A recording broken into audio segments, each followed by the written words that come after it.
All right, so we have just really a few minutes for me to explain to you everything that's going to happen from here on out in the future. And hopefully you'll get it, because there are a lot of prizes for innovation in some of the things that you heard this morning, but not too many prizes for innovation in helping you get your head screwed on right. So we've been looking at change. I have been in this business for 42 years of trying to understand what tomorrow is going to bring. We look at social, economic, political, technological, demographic, environmental, every kind of change there is out there. And what we have been going through for the past few years is something that we knew exactly was going to happen about 20 years ago, and we got almost the year to the date, and that's because we have been through fundamental transformations before in history around the world. There's nothing new about this one, except that everyone was calling this one a recession because it seemed to happen as a result of some global financial shenanigans, when in fact those were only an excuse for what became a recession. They were not what was really going on, which was a fundamental underlying transformation. What happens historically is that technologies begin to advance and then converge. And in their convergence, they start to create tremendous efficiencies in the way things used to be done before. And those efficiencies begin to take over. They throw people out of work where they were once employed, and the new efficiencies go on to become whole new businesses that had nothing to do with the efficiencies they originally were created for. What am I talking about? What I'm talking about is the fact that when we moved from the agricultural to the industrial era, that was a result of enormous efficiencies in the machinery that allowed us to automate so many parts of agriculture, whether it was in tending to the land or bringing food to market. In so many ways, those technologies came together, and in this country, as an example, we went from a population of people who were almost 100% employed in agriculture to where we are today, where there's only 3% of our actively employed workforce directly employed in agriculture. Those technologies moved us into the industrial era. And it was between World War I and World War II that a whole other series of technologies came along. And through their confluence, and certainly post-World War II, through their application, created so many efficiencies in that industrial era that we didn't need all of those people on the shop floors doing and making what they were doing and making. And so today, here in this country, as an example, only 12% of our actively employed population is directly employed in manufacture and production. And we moved into a post-industrial era, and everybody thought that was the economy of the future. But what happened in 1992, as we were observing the new technologies that were coming on stream, they were converging and creating so many efficiencies that the companies like Xerox and Nippon Telephone and Telegraph and AT&T, those were all the companies of the future, and they were laying off tens of thousands of people that they didn't need anymore because of the new efficiencies. Some of you may remember Wang, the company that everyone said was the company of the future, here and gone within a decade. So the underlying story then was that there was a speed of change that was so fantastic that new technologies were coming along. They were meeting each other, working with each other. The confluences of these were happening faster and faster, and fewer people were needed in things we used to do, and they would have to find jobs in things that we would come to do. Because each of those confluences and each of those transformations created whole new industries that never existed before. So that, for example, when we went from agricultural to industrial, we certainly built all of these, wonderful automobiles and tractors and trains and cars and everything, but eventually what grew out of that were washing machines and hair dryers and other kinds of industries that grew from that. And when we went to the post-industrial and we had more computing and more telephony that created efficiencies, They went on to build other businesses in the future that eventually today are the Googles and the Microsofts, and that had nothing to do with the efficiencies at the time. I'm talking very quickly because what I want to get to is where we're going, but I just want to set up where we've been and where we are so that you get it. So the point is this. We've always had transformations. They are major. They change everything in their wake. The real story is the speed with which they have been occurring. We were in the agricultural era for tens of thousands of years, in the industrial for 200, in the post-industrial for 45, which is why in 1992, when we described what we said was then going to be the emerging immotile economy, which we are currently in, we gave that a half-life of about 13 to 17 years. And we figured that the year 2005 would be the year when we would see the next series of enormous wrenchings and dislocations and massive layoffs around the world. And that's why we totally believe that the recession that everybody is talking about doesn't behave like a normal recession, was not caused the way recessions are caused simply because it never was one. It only became one after the aftermath of the transformation started to be felt. So where are we going now? What is this next economy? We call it the metaspatial economy. And we call it that because the 8 value propositions, which we determine, the way we do what we do is we do a lot of reading. We abstract many articles based on our criteria, somewhere between 55 and 90 every month, which gives us about 1,000 different pieces of information every year. Every quarter we stop the world and we say if all we knew about the future were the last 3 months worth of readings, and we develop 6 new themes for our clients every single quarter. So that gives us 24 a year. So we have every year 1,000 pieces of information and 24 new themes. So we go back over 3 years and we have 3,000 pieces of information and almost 75 themes, and we sort those in order to determine an economy into buckets, the most important of which are where are people increasingly spending their disposable income and where are people increasingly finding jobs. That's what helps us understand an economy. There's also a third part, which is the MO. We don't have time to get into that today.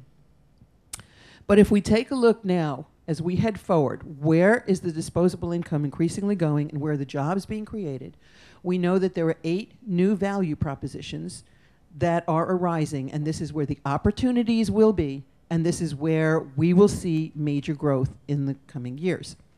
They are all about altered dimensionality, and that dimension is space, and that's why we call it the metaspatial economy. I'm going to run through all 8 of them very quickly, and then I'm going to go back and give you a few sentences each. They are inner space, outer space, microspace, cyberspace, time space, design space, green to blue space, and storage space, or as I like to say, closet space. Anyway, let's go back and take a look at each one of those. Inner space is what is the understanding, the increasing ability to understand what makes living things tick. We're not going to talk today about animals and plants, but about people. We have the increased capacity to image the brain and to find out what makes us tick. And that brain imaging will change so much of the economy in the coming years and will reframe everything from education to judicial systems to even religion, but certainly products and services that are offered. Why? Because we're learning amazing things about the brain. Not only do we know that everybody has a unique brain, we know that half the population is almost a different species from the other half. Through brain imaging, we know that the female brain and the male brain are different computers in many ways. We have different sensory capacities. Women can hear at higher ranges. They have better peripheral vision. Men have better depth perception. Women can see better than men in the darkness of night. Men can see better than women in the glare of day. Women see many more shades of red within the red spectrum, which is why guys haven't a clue when we ask them which nail polish color they like better. So we could talk forever about the differences, but the fact is that the male brain is much more specialized and spatial, the female brain more interrelated, and as a result, the decisions we come to and the ways that we calculate, the ways that we solve problems are very, very different. One quick joke that you can take away, and you'll all burn me at the stake for being stereotypical. But I like to basically say that we'll start with the female brain. I call it the pinball machine, because under an fMRI, when you give a female a problem to solve, the entire brain is working, and whatever problem went in, it's all over the place, racking up points, lights, and everything, and never comes back out the same way it came in. The male brain I call the out to lunch brain, because when you put that under an fMRI, what you find is that whatever part of the brain is specialized for that kind of problem solving, if it's verbal, if it's math, that's what's active. The rest of the brain is completely quiet, totally out to lunch. So what is going on here? What's going on is that there are two types of computers that we as a human race employ. One is highly efficient, and that is the male brain. Only that energy that is needed to solve the problem is engaged. The other is highly effective, and that is the female brain, because everything that needs to be taken into account is taken into account, so that the solution could be a lot better. So the problem we have is when we denigrate one or the other, eliminate one or the other, and we don't think through everything with that whole potential. One of the other things we're finding out about brain imaging is that sensorially, we are really interesting characters. How many senses do we have? 5, 6.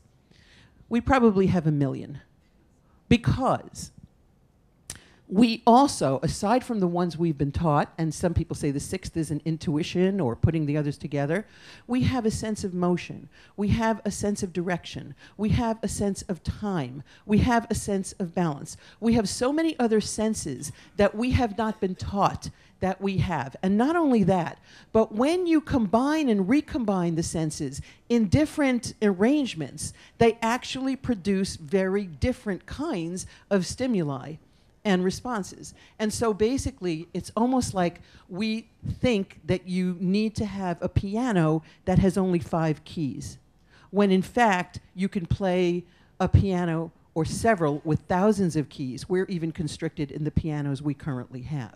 So when you think about the fact that sensorially we are so explosive in potential, then the opportunities out there are amazing. The other thing is that we're going to become an addictive society. And when I say that, you might say, oh my God, that's terrible. Because when you hear the word addiction, you think of very terrible things. But the fact is that you can be addicted to bird watching. You could be addicted to doing good deeds. You could be addicted to gardening. It just really means that whatever you're doing excites your brain so much that you want more of it. And so what we're going to be doing from a product and marketing and delivery service in the future is probably designing things so much so that they attach to what we want more of, that we will be more of an addictive society. And you can already see that in terms of our mobile devices, in that there are people, young people especially now, who have to go to rehab clinics in order to separate from their addiction to that.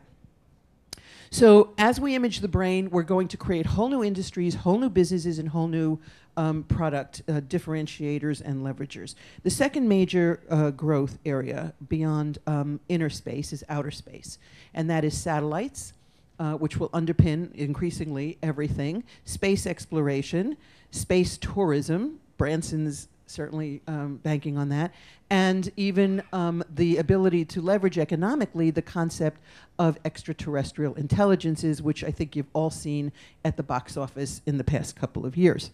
So then we move from outer space to cyberspace, and there the prospects are, again, huge. Virtual reality. In our shop, we define virtual reality as the belief that you're somewhere else doing something else in real time. Now, if that's the case, all right, let's take a look, first of all, at some of the things going on in Asia, where the imbalance of male to female births is huge, and there are tens of millions of more males than females in Asia. So what you have in Japan, for example, is young men who have images of women on their mobiles, and basically Those images are all the same, except that they change and give them more love if those men spend more real money on virtual flowers, virtual perfume, virtual dinners. And there is even now a boutique hotel in Japan that caters to the virtual couple. So you check in, and even though there's only one human being, they check you in as a couple, and they serve you as a couple, make reservations, and really deal with you as if you had this lover. And we're seeing that more and more. But if you do fMRI imaging, you see that these people actually do love the way that we think about love. So virtual reality and cyberspace will be in the future far more than Farmville or Second Life. It really will be where people increasingly work and live and play and do commerce. And here is a question I would leave you with, and that is that if through virtual reality immersion technology, and we will get it much better when we can figure out the olfactory sense and the ability to digitally transmit that. But when in the future we can and we will be able to, through virtual reality immersion technology, believe that we own a Ferrari and that we are racing it through the streets of Monte Carlo, the question is, are we? Are we? And in our shop, the answer is absolutely, because if your brain believes it, you are doing it. And then the question remains, what does that mean for the Ferrari brand? What does it mean for the Monte Carlo Tourist Bureau? And what does it mean for the airlines? And it means that we all have to rethink and be totally innovative in how we deal with that cyberspace community. The next growth area is what we call design space. You've heard a lot about that today, and I'm not going to go into it, but we do know that design means everything, absolutely everything. Then we think about microspace. There are two things I want to say about microspace. The first is nanotechnology and nanofabrication. We're looking at breakthroughs in the next few years in the fields of self-assembly and the ability to manufacture at the nanoscale, which means a billionth of a meter. 3D manufacturing, you're going to hear much more about that, where people can manufacture things in their own living rooms based on something that is almost like an inkjet printer. And then if we take a look at the second part of Microspace, I'm talking as fast as I can, because I know. If we think about the second part, we call it Bang Fuel. I'm going to give you this acronym and go through it very quickly. Bang Fuel, BAANGFUEL.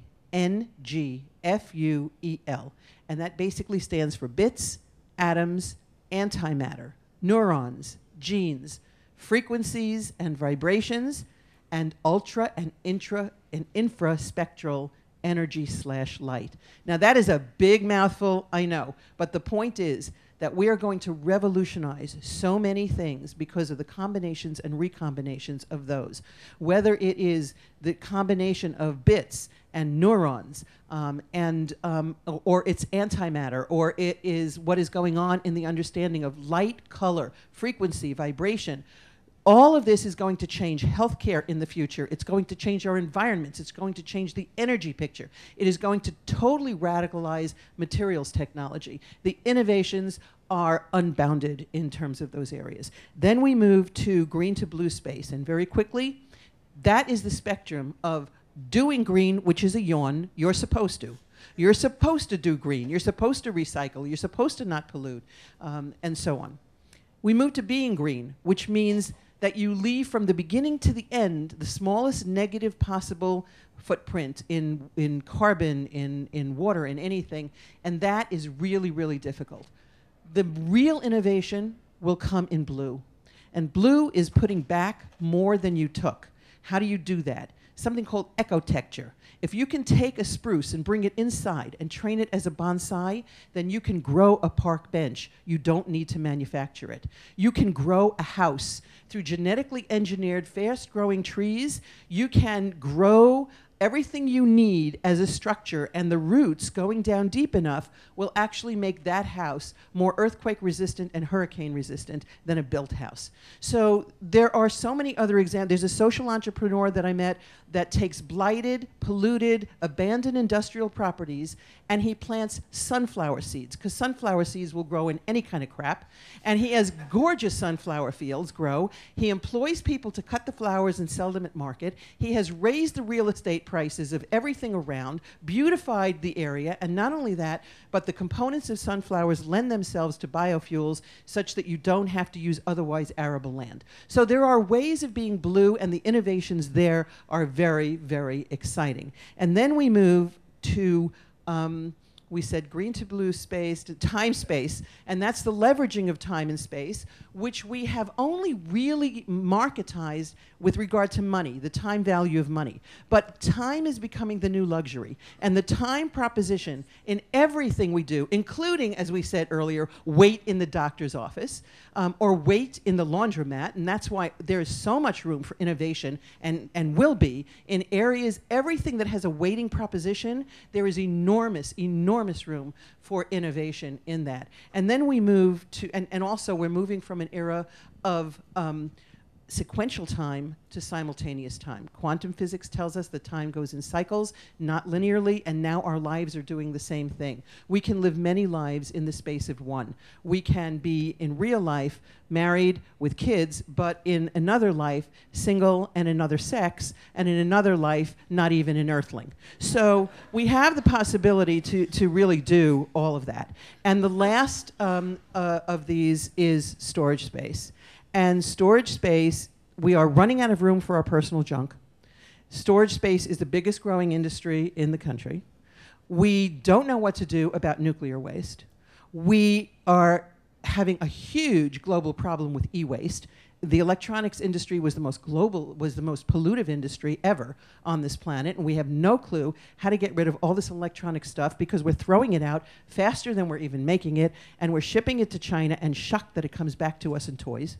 And then we have an issue with needing more space in our brains, and we need more data space. So companies like GE are working on holographic chips. So basically, those are the 8 major value propositions. In 15 minutes, I've tried to give you the entire future. But just know that when you hear a lot of things about fixing what was wrong with yesterday, you're not really hearing innovation. You're hearing just the next iteration of a Band-Aid. You will see innovation that is remarkable because it will not be about fixing yesterday. It will be about jump-starting tomorrow. And that's what really is exciting about innovation. Thank you.